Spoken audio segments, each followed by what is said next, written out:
हम कहे छियो जान गे साचे कल फेर रहियो हम पाचे ये सोना हम कहे छियो जान गे साचे कल फेर रहियो हम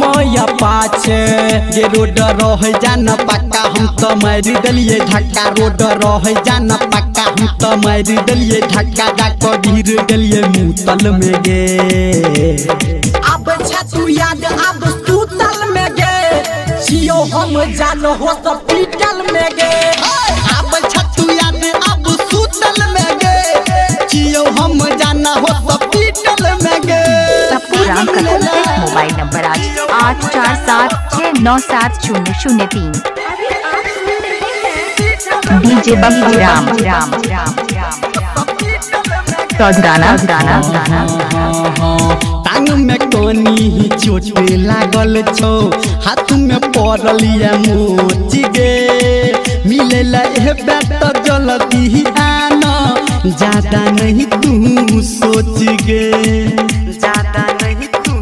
सोच गे हाँ टांग में कोनी चोट लागल छो हाथ में पड़लिया मोच गे मिले ए बेट जल्दी आना ज्यादा नहीं तू सोच गे फाइट गेलो शर्ट पेंट सब कोबारा सेंट फाइट गेलो शर्ट पेंट सब कोबारा सेंट बड़ दर्द करैया हमरा बैठल में गे हाँ अब छतु याद अब सुतल में गे छियो हम जान हॉस्पिटल में गे अब छतु याद अब सुतल में गे छियो हम जान हॉस्पिटल में गे डीजे बब्बू राम चौधराना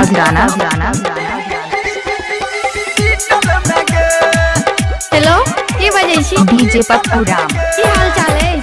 हाँ गाड़ी के चक्का हटालू भगेल हेतै खूबे खर्चा गे